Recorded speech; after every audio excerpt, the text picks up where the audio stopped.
Salut, moi c'est Alban et si tu regardes cette vidéo, c'est sûrement que un jour tu as déjà subi le syndrome de la page blanche, une panne d'inspiration, et en tant qu'auteur ou scénariste, c'est bien compliqué de surpasser ça. Donc dans cette vidéo, je vais rapidement te donner quelques astuces pour remédier à ce problème.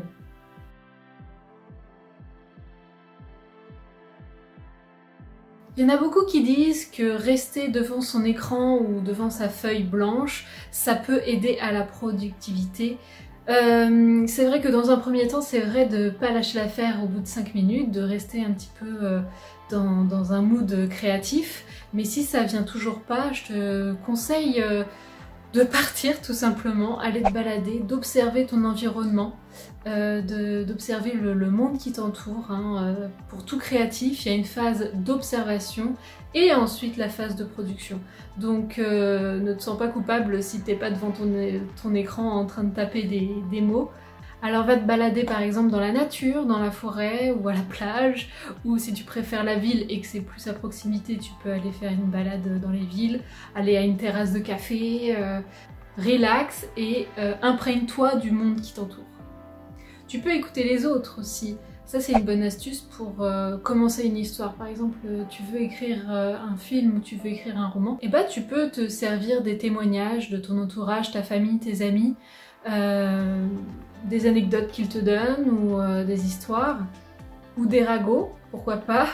Tu peux aussi, comme je disais tout à l'heure, aller sur une terrasse de café, écouter ce qui se dit à la table d'à côté par exemple, toujours dans un mode discrétion, c'est sûr qu'il faut pas être invasif dans l'intimité des autres, mais il peut y avoir comme ça des bribes de phrases que tu entends qui peut t'inspirer une nouvelle histoire, ou si c'est pas sur une terrasse, dans les transports en commun, ça aussi.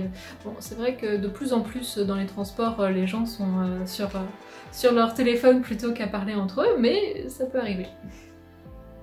Autre astuce qui paraît tout à fait logique de mon point de vue mais qui n'est pas forcément évidente pour tout le monde, c'est la musique. C'est une très bonne idée de mettre de la musique dans ses oreilles pour se mettre dans un mood de création, et puis si c'est une playlist en plus qui est en rapport sur le thème de l'histoire que tu es en train de développer, c'est encore mieux. Ensuite, tu peux t'imprégner des œuvres qui ont déjà été faites, que ce soit des films, des séries, des livres et des images, des photographies, des animations, pourquoi pas. Donc si t'es surpris à binge-watcher une série alors que t'es censé travailler, tu peux dire que justement c'est du travail. Aussi, autre astuce, tu peux te référer aux actualités. Donc lis les journaux, suis les faits divers, tu peux aussi te baser sur la situation politique, environnementale, etc. Ça peut être une base intéressante à exploiter pour ton histoire. La prochaine astuce, et pas donné à tout le monde parce que tout le monde ne se rappelle pas de ses rêves, mais tu peux rédiger un journal de rêves, c'est-à-dire que ton subconscient il va te donner des idées et des histoires dans ton sommeil, donc autant les utiliser si elles ont du potentiel. Donc je te suggère de rédiger un journal de rêves, donc c'est tout simplement tu gardes un cahier, un crayon près de ton lit, ou bien tout simplement ton téléphone, et puis quand tu te réveilles et que le rêve est encore frais, tu peux taper un petit résumé, et puis plusieurs jours après, t'as pas mal d'idées dans ton journal, et puis peut-être qu'il y en a une qui serait intéressante à développer. Pourquoi pas? La dernière astuce que je vais te donner aujourd'hui, ça va être écrit avec des contraintes.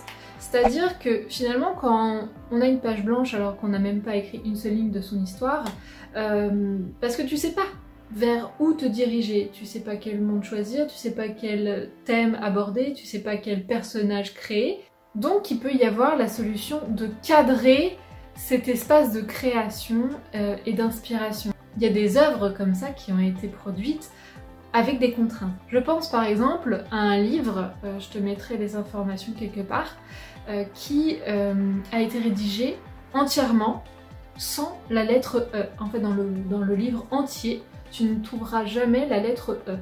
Donc c'est quand même une contrainte assez difficile, mais en tout cas, c'était un défi créatif que l'auteur a voulu relever, et bon, voilà, ça a été fait. Je ne sais pas si l'histoire sans le E convainc ou pas les lecteurs, mais en tout cas. Autre idée de défi créatif, tu peux prendre la première phrase d'un livre que tu n'as pas encore lu, et à partir de cette phrase-là, tu vas écrire la suite. Et tu as 5 minutes pour écrire le plus possible. Donc Voilà, c'est un exercice. Et en fait, à force de faire ça, tu vas te rendre compte finalement que tu n'écris pas une prose extraordinaire, peut-être, dans les premiers temps, mais en tout cas, ça va te réhabituer à écrire, et peut-être que la page blanche ne sera plus aussi effrayante qu'avant. Parce que tu auras juste à écrire une phrase, et ça sera parti. Donc voilà, exercice à faire comme ça. Également, dans l'idée de contrainte, tu peux aussi imposer une sorte de personnage. Un cambrioleur ou une cambrioleuse, un astrologue, un professeur, une assistante maternelle, une infirmière d'EHPAD, une doctoresse en physique quantique, j'en sais rien. Tu peux aussi partir sur la contrainte d'un lieu ou d'un objet. Par exemple, ton histoire va débuter sur une plage déserte, ou au dernier étage d'un immeuble, ou dans une cave d'un pavillon de banlieue. Tu peux prendre un objet comme un cahier, ou par exemple une loupe, ou un miroir, ou une affiche. En fait, là, moi je m'inspire, là je regarde autour de moi, bon bah il y a beaucoup de choses, je peux me baser là-dessus. Par exemple, j'ai mon bureau là, bon bah imaginons, j'ai mon histoire, mon bureau s'effondre sur le poids de mon ordinateur. Bon bah voilà.